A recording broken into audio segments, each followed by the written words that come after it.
வணக்கம் மக்களே. இன்று ஒரு புது முயற்சி. பொதுமக்களை ஃபினான்ஸ் பற்றி அவங்கள்ட்ட ஒரு ஒப்பீனியன் மாதிரி கேட்கலாம் அப்படின்னு சொல்லிட்டு இன்று நம்முடன் திரு ராஜப்பா அவர்கள் இணைஞ்சிருக்காரு. வாங்க நம்ம இன்டர்வியூக்குள்ளே போகலாம். ரொம்ப நன்றி சார். நீங்கள் உங்கள் பேரே உங்களை பற்றி ஒரு இன்ட்ரடியூஷன் பண்ணிங்க. என்னோடய பேர் ராஜப்பா. நான் தஞ்சாவூரில் வசிக்கிறேன். காமாட்சி அக்ரஹாரத்தில் இருக்கேன். என்ன ப்ரொஃபஷனில் இருக்கீங்க? இப்போதைக்கு புரோகிதத்தில் இருக்கோம். புரோகிதம்னா வைதீகம் அப்படின்னு சொல்லலாம். கணபதி ஹோமம், கல்யாணங்கள் இதெல்லாம் பண்ணி வைக்கிறவங்க தஞ்சாவூர்லேயே இருக்கோம். Right, okay. பணத்தை பற்றி உங்களுடைய கண்ணோட்டம் என்ன? எவ்வளோ பணம் இருந்தால் வாழ்க்கைக்கு போதும்? பணம்தான் அப்படின்னு வாழ்க்கை கிடையாது. பணம் தேவை, அவ்வளோதான். தவிர பணத்தினால வாழ்க்கைன்னு நம்மளால் சொல்ல முடியாது. முதல்ல நிம்மதி தேவை, அதுக்கப்புறம் பணம் அவசியம் தேவை. தேவைக்கு ஏற்ற பணம் இருந்தால் போதும். ஆனால் சம்பாதிக்கும் போது அதை நம்ம சேமித்து வைக்கிறதுக்கு நம்ம கற்றுக்கணும். முதல் விஷயம். நல்ல விஷயம், நல்ல பாயிண்ட். இப்போ சில கேள்விகள் கேட்குறேன். உங்களுக்கு முடிஞ்சதுன்னா நீங்கள் ஆன்சர் பண்ணலாம், இல்லை ரிவீல் பண்ண வேணான்னு வந்துட்டிங்கன்னா நீங்கள் ஸ்கிப் பண்ணிடலாம். ஓகே. இப்போ நிறைய பேருக்கு நல்ல ஹை சம்பளம் ஐடியில் வேலை பார்க்குறவங்களே பார்த்தீங்கன்னா வரவை விட செலவு தாண்டுது. ஸோ அந்த மாதிரி உங்களுடைய வரவு செலவு சொல்ல முடியுமா? அப்படி இல்லைன்னா அட்லீஸ்ட் செலவு வரவுக்குள்ளே அடங்குது அப்படின்னு சொல்ல முடியுமா? இல்லை, வரவுங்கிறது நம்மளோட உழைப்பில் இருக்குது. முதல் விஷயம். இப்போ எங்களை மாதிரி பார்த்திங்கன்னா நாங்கள் போனால் தான், ப்ரொஃபஷனல் போனால் தான் எங்களுக்கு வரவு. ஆனால் இப்போ ஐடியில் இருக்கிறவங்களுக்கு அப்படி கிடையாது.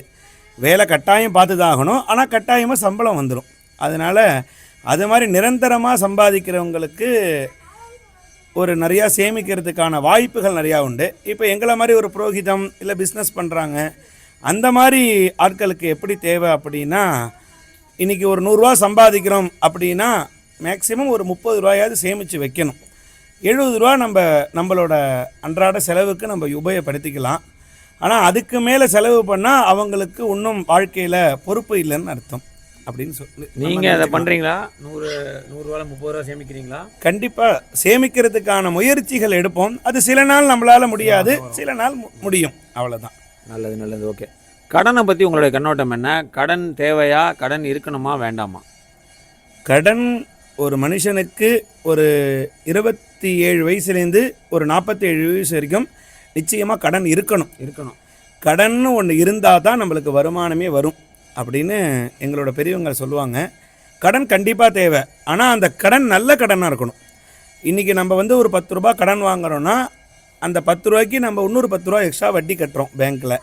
ஆனால் அந்த 20 ரூபாயும் சேர்த்து 20 ரூபாயாக நம்மளுக்கு 40 வருஷம் கழித்து கிடைக்கணும். அந்த மாதிரி ஒரு கடனாக இருக்கணும். ஒரு வீடு வாங்கலாம் இல்லையா, அந்த கடன் வாங்கி நம்ம ஒரு கோல்டு சேர்த்து வைக்கலாம். ஒரு கடன் வாங்கி நம்ம பொண்ணு கல்யாணம் பண்ணலாம். இதெல்லாம் ஒரு நம்மளுக்கு பலமான ஒரு கடன். நம்ம கடனை வாங்கிட்டு நான் ஒரு புக் பண்ணுறேன், அனாவசியமாக செலவு பண்ணுறேங்கிறது அது ஊதாரித்தனமாக இருக்கும். அது நம்மளுக்கு தேவையில்லாத கடன். ஆனால் கடன் கண்டிப்பாக தேவை. ஆனால் 47 வயசுக்குள்ளே நம்மளோட கடனை முடிச்சுக்கிறது நம்மளுக்கு நல்லது. 47 வயசுக்குள்ளே முடிக்கிறது நல்லது. ஆமாம். முதலீடுகள் பண்ணியிருக்கீங்களா? உங்களுக்கு எந்த மாதிரி முதலீடுகள்லாம் தெரியும்? முதலீடுகளில் இப்போ 2026 நிறையா முதலீடுகள் இருக்குது. பேங்க்கில் எஃப்டி போடலாம், அப்புறம் ஆர்டி கட்டலாம், இல்லையா பேங்க்லேயே நிறையா ஸ்கீம்கள்லாம் இருக்குது. எல்லாத்தோட நல்ல முதலீடு அப்படின்னு பார்த்தா மியூச்சுவல் ஃபண்டு பெஸ்ட்டு அப்படின்னு சொல்லலாம். ஏன்னா நம்ம முதலீடு பண்ணுறதுக்கு நம்ம ரெடியாக இருக்கோம், ஆனால் அதை கவனிக்கிறதுக்கு நம்மளுக்கு சரியான நேரம் கிடைக்காது. இப்போ இது மாதிரி ப்ரொஃபஷனல் கார்த்தால 9 மணிலேருந்து ஒரு 12 மணி வரைக்கும் நம்மளால் முதலீடை கவனிக்க முடியாது. ஆனால் 1 மணிலேருந்து மத்தியானம் 4 மணி வரைக்கும் முதலீடை கவனிக்கலாம். ஆனால் காலையில் 9 மணிலேருந்து 12 மணி வரைக்கும் பண்ணுறது தான் முதலீடு. அப்படிங்கும்போது மியூச்சுவல் ஃபண்டு ஒரு நல்ல ஆப்ஷன். ஆனால் மியூச்சுவல் ஃபண்ட்லேயே எல்லாத்தையும் போட்டு நம்ம முதலீடு பண்ணக்கூடாது. முதல் விஷயம். அங்கங்கே கொஞ்சம் கொஞ்சம் பிரித்து வச்சுட்டா கோல்டில் பாதி, மியூச்சுவல் ஃபண்டில் பாதி. நம்மளோட இன்றைக்கி சாயந்தரம் நம்மளுக்கு ஒரு 10,000 ரூபாய் தேவைன்னா அதுக்கு எப்போயுமே நம்ம ஒரு ரெடியான ஒரு அமௌண்ட்டை நம்ம வச்சுக்கிறது நல்லது. எமர்ஜென்சி ஃபண்டு ஒரு 10,000 எமர்ஜென்சி ஃபண்டு 10,000 ரூபா நம்ம கையில் எப்போதும் இருக்கணும். அது இருந்தால் ரொம்ப நல்லது. இப்போ அதே 10,000 ரூபாய்க்கு நான் வரேன். இப்போ நான் உங்களுக்கு ஒரு 10,000 ரூபா கொடுக்குறேன்னா நீங்கள் எந்த மாதிரி முதலீடு பண்ணுவீங்க? எப்படி அதை பிரித்து போடுவீங்க? இப்போ என் கையில் 10,000 ரூபா பணம் இருக்குது அப்படின்னா அதில் ஒரு 30% நான் முதல்ல கோல்டில் தான் சேமிப்பேன். ஏன்னா இப்போ உள்ள காலகட்டத்துக்கு ஏன்னா கோல்டு ரேட்டு இன்றைக்கி எங்கேயோ போயிட்டுருக்கு. அப்படிங்கும்போது நம்மளோட குழந்தைங்களுக்கு தேவை, நம்மளுக்கும் அது ரொம்ப பெரிய ஒரு பலமாக இருக்குது. 30% கோல்டில் போடுவேன், ஒரு 20% என்னோடய பர்சனலோட சேமிப்புக்கு நான் வச்சுருப்பேன், ஒரு 50% நான் வந்து மியூச்சுவல் ஃபண்டில் போடலான்னு என்னோட இது போயிட்டுருக்கு, யோஜனை போயிட்டுருக்கு. Super super sir. ஃபைனலாக 2 கேள்வி.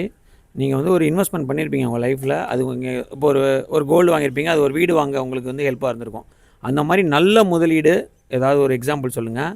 அதே மாதிரி நீங்கள் எங்கேயா பணத்தை விட்டுருப்பீங்க, யாருக்கா பணத்தை கொடுத்துருக்கலாம், இல்லை வந்து ஒரு தப்பான ஒரு இன்வெஸ்ட்மெண்ட் பண்ணியிருக்கலாம், அந்த மாதிரி ஒரு அதுக்கு தப்பான முதலீடு 2 பற்றி சொல்லுங்களேன்.